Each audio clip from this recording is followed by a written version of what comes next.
Bonjour les amis, vous êtes à la Résistance et vous êtes avec les Gilets jaunes constituants Pays de l'Uropoix. Nous sommes aujourd'hui avec Jean-Pierre Garnier et nous allons parler d'attaque.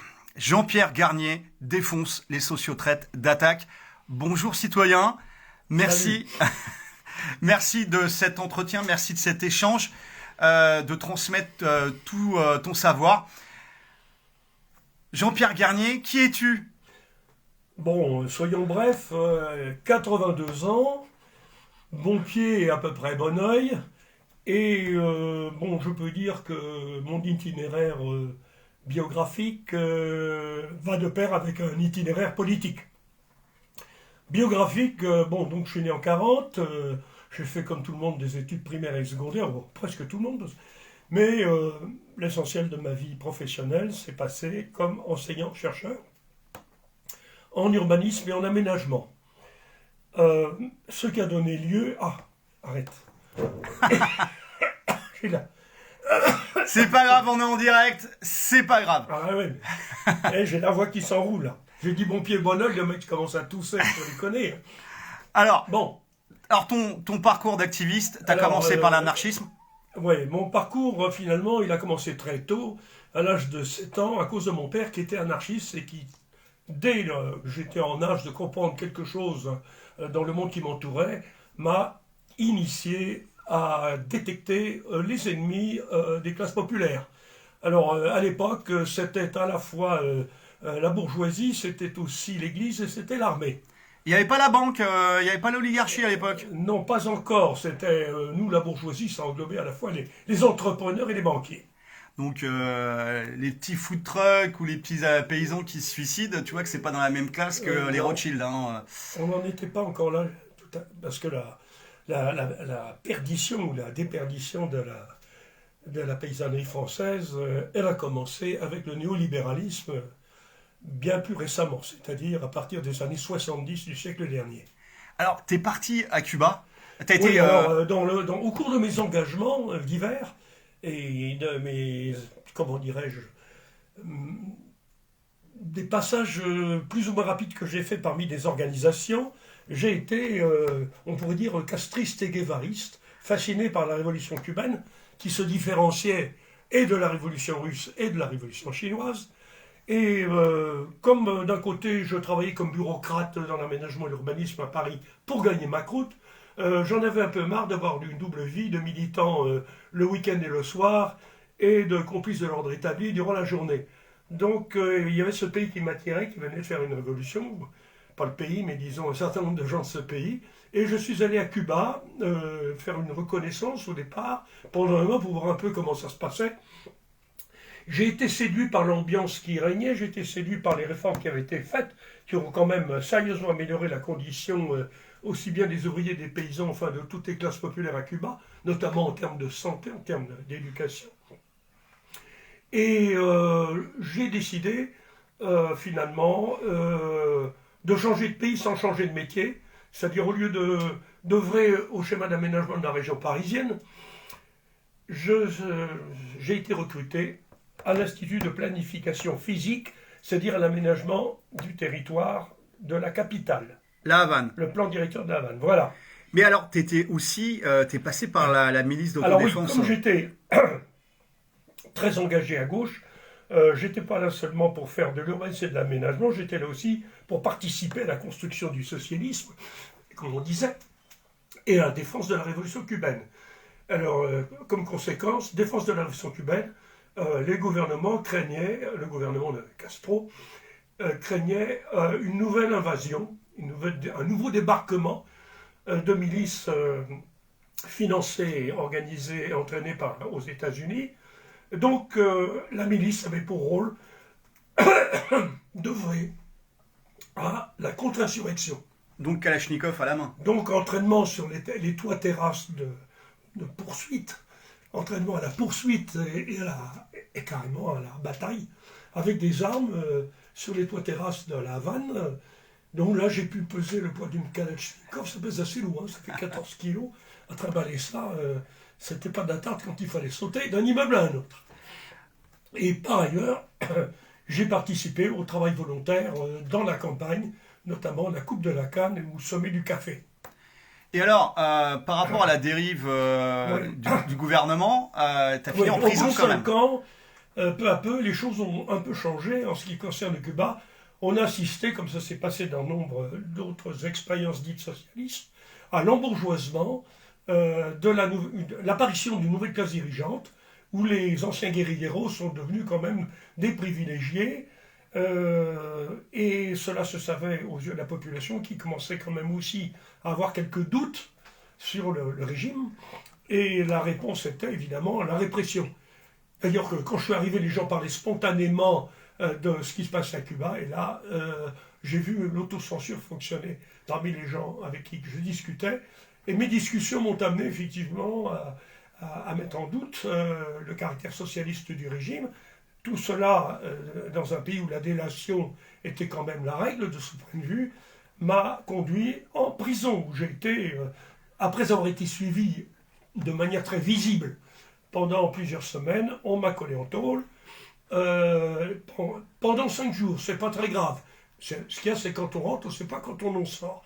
Je dois dire que j'ai été interrogé jour et nuit, mais sans violence. Par un gars du KGB. Par un gars qui s'est vanté d'être diplômé du KGB et qui a même donné son nom, qui n'est peut-être pas le vrai, et qui jouait à la fois le rôle du bon et du mauvais flic.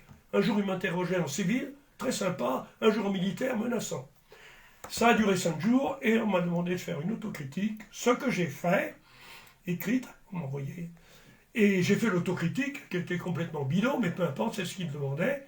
Et d'ailleurs, c'était commun à tous les gens qu'on foutait en tôle là-bas, qui étaient venus aussi en croyant que Cuba était le vrai socialisme réalisé. Et donc, finalement, on m'a laissé partir à la fin, au bout de 5 ans. Et je suis revenu en France. J'avais noué des contacts avec quelques universitaires français en visite à Cuba. Et c'est comme ça que j'ai été recruté à l'université de la Havane pour enseigner l'urbanisme et l'aménagement. J'en ai profité pour faire une thèse. Après, bon, je ne vais pas rentrer dans les détails. J'étais toujours engagé, très activement, y compris en participant à des actions violentes ou jugées violentes. Résultat, les mêmes qui m'avaient recruté m'ont foutu au chômage. C'est-à-dire qu'au bout de 3 ans, j'étais au chômage à nouveau. Là, j'ai travaillé ici et là en faisant des cours, comment dirais-je, c'était pas la stabilité de l'emploi. Et j'en ai profité pour écrire une deuxième thèse qui a attiré l'attention de, peu importe, Jean-Pierre Chevènement. C'était une thèse sur la petite bourgeoisie intellectuelle, qui est ma classe d'appartenance, avec laquelle je ne me suis jamais identifié, mais que j'en fasse partie. Et dans ces 2 bouquins, je mettais en cause le caractère progressiste et de gauche de cette classe, qui finalement était une classe ascendante, qui se rêvait de devenir classe dominante à la place de la bourgeoisie, ce qui a donné l'arrivée de Mitterrand au pouvoir. Donc là, j'ai, grâce à une alliance, ces 2 bouquins, ces thèses transformées en bouquins, ont donné lieu à une alliance avec un ennemi à l'époque de l'aile droite du Parti socialiste, c'était Jean-Pierre Chevènement, qui, devenu ministre de la Recherche, m'a offert un poste au CNRS de chercheur. Et donc au CNRS, je suis rentré, j'y suis resté jusqu'à ma retraite. Cela ne m'a pas, comment dirais-je, empêché de continuer à écrire des bouquins ou préparer des conférences ou des exposés mettant en cause le caractère de gauche de l'intelligentsia française, de la petite bourgeoisie intellectuelle. Et bien entendu, au fur et à mesure que les bouquins sortaient, là, ils sont étalés sur la table, quelques-uns, pas tous, m'ont valu des ennemis irréductibles plus les années passaient. Est-ce qu'on peut faire un tour d'horizon rapide sur une partie de ta production de bouquins qui critique en fait les sociotraîtres, par exemple la deuxième droite. La deuxième droite, c'était sur la fausse gauche, hein, ça a été évident que cette pseudo-gauche n'était pas de gauche lorsqu'il y a eu le revirement de 1983 sous l'égide de Jacques Delors et Laurent Fabius, quand Mitterrand s'est rallié au néolibéralisme. Alors, la pensée aveugle. La pensée aveugle, Alors, je dois signaler que ces deux bouquins ont été écrits avec un anarchiste, Louis Jeannevert. La pensée aveugle, alors le sous-titre dit bien ce que ça veut dire, quand les intellectuels ont des visions. Les intellectuels ont toujours l'art de croire que ça y est, tout va changer grâce à eux. Tout va changer et on s'aperçoit que c'est en fait le changement dans la continuité. C'est-à-dire à une forme de capitalisme en succède d'une autre. Et jamais le socialisme. Bien que tout le monde se réclama du socialisme. Bon là, alors là ça fait partie des bouquins que j'ai écrits en tant qu'urbaniste, chercheur, sociologue. La bourse sous la ville qui est là. Alors attends, je vais les prendre pour faire un zoom caméra. Chronologique des barbares dans la cité. Alors, c'était sur ce que Sarkozy appellera les racailleux de banlieue. Bien entendu, je n'étais pas du côté de l'ordre établi. De la tyrannie du marché à la violence urbaine. Voilà, on peut dire que c'est la banque qui est la tyrannie de la banque, hein, jusqu'aux révoltes que ça, le capitalisme financier, que ça engendre. La bourse ou la ville, on pourrait dire la banque ou la ville. C'est un jeu de mots, comme vous l'avez remarqué, là. Pareil, c'est sur les émeutes et la rébellion des jeunes des classes populaires dans les cités. Le nouvel ordre local, c'est, vu de l'autre côté, tous les moyens qui sont mis en œuvre pour étouffer, réprimer, anesthésier, annihiler les mouvements de révolte populaires dans les villes. Alors, celui-là, une violence éminemment contemporaine, il suffit de lire le sous-titre, hein, Essai sur la ville, la petite bourgeoisie intellectuelle et l'effacement des classes populaires. Effacement qui va faire que les classes populaires vont peu à peu cesser de voter à gauche, en grande partie, et vont se réfugier soit dans l'abstention, soit dans le vote blanc ou nul, soit dans le vote dit d'extrême droite. Ensuite, ça, c'en est encore un. Alors, ça, c'est les deux derniers, je vais les mettre là, on va laisser de côté ceux-là, pas la peine de faire un étalage excessif.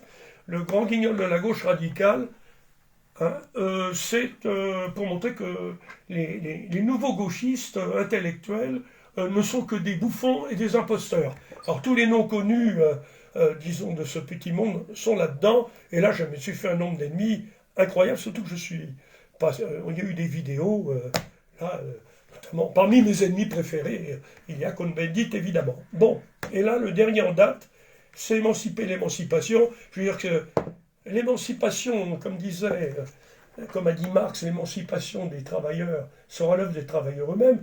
Je signale que c'est une militante chrétienne, anarchiste, Flora Tristan, elle avait dit « l'affranchissement des travailleurs sera l'œuvre des travailleurs eux-mêmes ». Ça a été paraphrasé par Marx. Mais pas là, des intellectuels sociotraîtres. Voilà, sûrement pas les travailleurs. Tout le thème est là-dessus. C'est-à-dire, voilà ce que donne l'émancipation vue par les émancipateurs professionnels autoproclamés. Et donc là, ça c'est tous les sociotraîtres. Le but de cette vidéo, c'est attaque. On parlait des sociotraîtres. Ouais, le but attaque, association pour la taxation des transactions financières et pour l'action citoyenne. Alors, le plan de ce live, déjà, qu'est-ce que c'est qu'Attaque? Qui a fondé Attaque? Que veulent-ils? Qui les finance? Et pourquoi sont-ils des sociotraîtres? Bon, alors moi je vais commencer par le commencement, on va commencer par la chronologie. C'est-à-dire qu'à la fin des années 90, il y avait déjà un peu partout, en France et aussi en Europe, même aux États-Unis, un mouvement composé principalement d'intellectuels contre le néolibéralisme. Le néolibéralisme s'est développé à partir des années 70. Et il y a eu un certain nombre de mouvements qu'on a qualifiés d'altermondialistes. Ils étaient pour notre mondialisation. Ils n'étaient pas anti-mondialistes, ils étaient alters. Ils étaient alters, c'est même, ils s'auto-intitulaient ainsi. En France, le principal organe de presse représentant de cette tendance était le Monde diplomatique. Ils voulaient, comme ils disaient, un autre monde possible. Il va s'avérer que leur autre monde possible, c'est un autre monde capitaliste possible. C'est pour la banque, l'oligarchie. Mais pas un monde autrement capitaliste, un autre monde capitaliste, mais pas un monde autre que capitaliste. Ils ne voulaient plus entendre parler du socialisme, d'autant plus que le socialisme avait été dévalué. Le mot même socialisme avait été dévalué par deux phénomènes. D'un côté, le stalinisme, évidemment, les pays du socialisme réel, comme on disait. Moi, je l'appelais les pays du socialisme irréel, hein, inventés, imaginés. Ils étaient socialistes, comme moi je suis évêque, hein, et encore, je serais un meilleur évêque que le socialiste. mais surtout il y avait aussi de l'autre côté des années, pour plusieurs décennies déjà, de règne socialiste en France. Et tout le monde a été déçu. À partir de 1983, avec le tournant de la rigueur, le mot socialiste a fini par être complètement déconsidéré. Ils sont devenus des sociodémocrates. Mais c'était des sociodémocrates, mais qui sont devenus d'ailleurs, on appelait ça après le social-libéralisme, et moi j'appelle ça le sociétal-libéralisme. Social, il y avait encore une connotation un peu en faveur des classes populaires. Le sociétal, vous savez ce que c'est comme moi, c'est la révolution ultra-individualiste des bobos, hein, des bac+, LGBT et compagnie. Quand on change à défaut de changer le monde, on change de sexe, par exemple.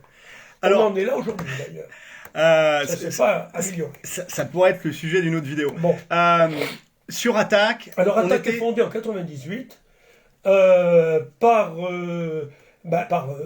les altermondialistes français, chapeautés par le monde diplomatique, avec, entre autres, vedettes... alors, au monde diplomatique, c'était le rédacteur en chef qui a joué un très grand rôle, Ignacio Romonet, et puis un certain nombre d'économistes, et puis une américaine qui était bilingue, qui s'appelle toujours, elle n'est pas morte, Susan George. Alors ça, c'est un personnage très important et un peu sulfureux, parce que intellectuelle, universitaire américaine, grande bourgeoise américaine, on sent le profil à la Clinton derrière, et ouais. Elle vient en France et elle participe à la fondation d'Attac.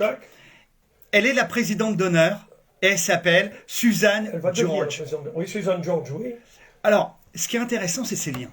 Parce que Susan George, elle n'est pas qu'à Attac. Elle est au conseil d'administration de Greenpeace et elle est cofondatrice du Transnational Institute, oui. Alors, qui est un think tank. Faut tout de suite signaler que les fondations, soi-disant, je dirais, altercapitalistes, ces fondations-là sont toutes financées, entre autres, par George Soros. Via l'Open Society. Via l'Open Society. Hein, alors, Soros, pas la peine de dresser son portrait, je suppose que les gens savent ce que c'est.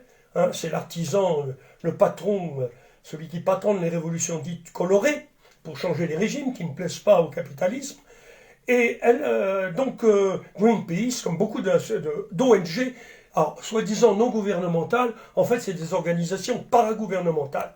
Alors, tu as cité Greenpeace, pareil. Greenpeace est une association financée en partie par George Soros. Mais alors, au niveau d'Attac, toi, tu as écrit un article là-dessus qui va sortir dans 2 semaines à peu près, dans une revue, je fais de la pub, qui s'appelle Militant, qui est une revue composée de gens, de déçus, j'allais dire, de la France insoumise, qui s'aperçoivent que Mélenchon est un politicien arriviste qui n'a jamais travaillé de sa vie quasiment et qui a vécu aux frais des contribuables et qui compte plus que jamais, bien que sa succession ne soit pas assurée par lui-même, mais là ça sera un autre sujet parce que se profile à l'horizon le nouveau président de la République pour les prochaines élections, son portrait. Le nouveau poulain de la banque et de l'oligarchie. Voilà, et qui déclare aujourd'hui « Je suis social-démocrate ». Là, il n'a pas peur. Il peut dire directement social traître. Oui, ça, directement. Alors, au niveau des financements d'Attac France, alors Attac France a été créé en juin 98. Oui. Décembre 98, il crée dans 38 pays Attac International. Ouais. Alors, on pourrait avoir la liste, mais c'est énorme. Il y a une couverture de toute l'Europe de l'Ouest. C'est comme Greenpeace. Greenpeace, il y en a partout aussi. Et ce qui est intéressant, c'est au niveau, là, on va parler d'Attac France, d'où vient l'argent. Alors, on avait dit l'Open Society de Soros. Oui, il n'y a pas qu'elle. Il y a aussi l'État français. Donc, votre qui pognon. Finance cette association. Votre pognon, les gars. Font partie du mouvement associatif. Il y a aussi des collectivités locales qui financent Attac. Voilà. Il y a Rockefeller. Et alors d'autres fondations que celle de Soros, il y a Rockefeller et la Fondation européenne pour la culture. Pour la culture, voilà.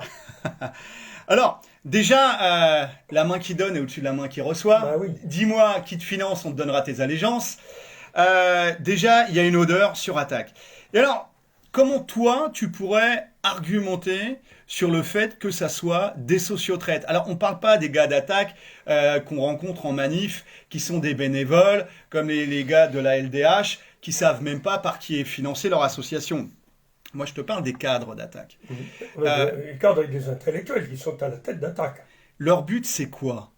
C'est quoi? C'est faire sauter les mouvements sociaux, récupérer... Les mouvements sociaux incontrôlables, ils n'aiment pas ça du tout. Et là, dans mon article, je cite par exemple, un exemple parmi d'autres, la réaction de Susan George, justement, lorsqu'il y a eu un sommet des chefs d'État européens à Göteborg, là, en Suède, en 2000, je ne sais pas, je l'ai encore là, c'était en 2001, je crois. C'est un sommet avec des casseurs et des violents dans les luttes. Et la casse, elle est sociale, la violence, elle est sociale. Donc, faut pas qu'il notre brave social-démocratie suédoise, qui était érigée en modèle jadis, néanmoins, le Premier ministre a donné l'ordre de tirer sur les manifestants. Et de charger avec les chevaux, etc. Oui. Ah non, les chevaux, non. Parce qu'il y a eu un accord avec Suzanne George pour qu'il n'y ait pas de chevaux.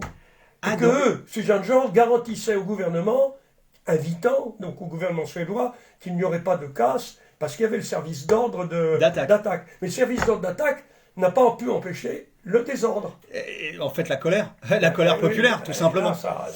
Et donc là, dans cet article, Suzanne George avoue en fait ses liens et ses compromissions. Ah oui, là j'ai des citations, je ne vais pas les faire. Peut-être qu'il faudra. On n'aura pas le temps en fait. Ouais.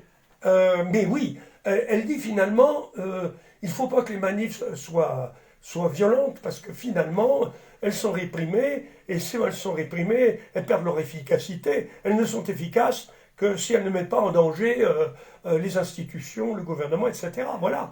Alors, elles sont efficaces pour qui? Pour le système. Pour eux, parce que pour se pousser, il faut savoir que tous ces gens-là... Alors, en ce qui concerne les pays scandinaves, les sociotraîtres étaient déjà au pouvoir, depuis longtemps. Depuis 1931, pour être précis. C'est arrivé. Il y a un film très célèbre, Adalen 31, je ne vais pas faire de Bo Widerberg, qui montre comment se terminent les émeutes et les mouvements sociaux avec la récupération justement des sociodémocrates. Mais dans l'Europe du Sud, les sociodémocrates devaient faire leur preuve qu'ils étaient, comment dirais-je, la roue de secours en cas de trouble pour la bourgeoisie. Et ils l'avaient déjà prouvé. On ne va pas revenir à la guerre d'Algérie, etc. Mais là, on était avec le mouvement, comment dirais-je, de rébellion, de refus contre la mondialisation néolibérale. Ça bougeait un peu beaucoup partout. En Italie, en Espagne, au Portugal, etc. Rappelez-vous de la révolution des œillets aussi, faite par des militaires, c'est un peu exceptionnel, mais enfin bon, au Portugal. Et là, pas n'importe quel militaire, c'était pas les hauts gradés. J'ai croisé Otello de Carvalho dans une coopérative française. Bon, c'était un mec sympa, je ne rentre pas là-dedans. Mais comment dirais-je, la morale de l'histoire, c'est que effectivement, comme il n'y a plus aujourd'hui dans le monde politique officiel, dans lequel j'inscris évidemment les partis dits de gauche, il n'y a plus d'alternative au capitalisme. Il n'y a plus d'horizon anticapitaliste. Maintenant, c'est toujours comment réformer le capitalisme pour ne pas avoir de révolution. C'est ça leur problématique. Alors le réformer, on s'amuse. Aujourd'hui, on le repeint en vert, par exemple. Ou en rose. Ou en rose, oui. Couleur de la licorne. Rappelez-vous la marche des fiertés aussi, c'est pas mal ça. Une marche des fiertés qui a eu lieu avant l'arrivée au pouvoir de Hollande. Il disait aujourd'hui, nous marchons, l'année prochaine, nous voterons. Ils ont tous voté Hollande. Et qui était une des têtes de la manif, Ariel Dombal, l'ancienne nana de BHL. Toujours apparemment, mais elle était surtout ancienne actrice porno. On va se faire accuser. Oui, d'accord. On rentre pas dans le gala, voilà. Mais l'affaire, c'est que on se souvient de Hollande, mon ennemi c'est la finance. Le lendemain, il était à Londres, à la City, et on se souvient aussi que c'est lui qui a passé en 2014 un amendement qui nous interdit de connaître les détenteurs de la dette française. Ouais. Donc on est sur de la pure sociale traîtrise. Par qui il était entouré. Tous les hauts fonctionnaires qui entouraient Hollande au cours de sa campagne étaient des gens liés de près ou de loin aux principales puissances financières. L'un des plus connus, c'était Michel Sapin. Citoyen, merci de toutes ces informations, merci de de nous éclairer sur ces intermédiaires de la pensée révolutionnaire qui en font un métier quand ils sont pas dans des loges maçonniques pour Mélenchon et qui surtout dont le but est d'empêcher la révolution. Comme disait un de mes amis, ils se disent contre l'État, on pourrait dire même qu'ils sont tout contre. Ils se frottent, voilà, ils font des gros câlins. Donc là, ça nous amène sur d'autres vidéos où tu pourrais aussi régler des comptes avec Ruffin. Ruffin, c'est le futur président de la République social-démocrate financière. Déjà, donc je réitère, je fais de la pub pour l'Obs, si je peux dire. Un journal de merde, mais ouais. C'est bien. Et donc, c'est intéressant ce qu'ils disent de lui. Ça sera une autre vidéo. Ouais. Force et honneur les amis, on ne lâche rien et merci aux camarades citoyens Jean-Pierre Garnier, 82 ans, bon pied, bon oeil. On ne lâche rien pour la justice, la dignité et le bien commun de tous. Aouh!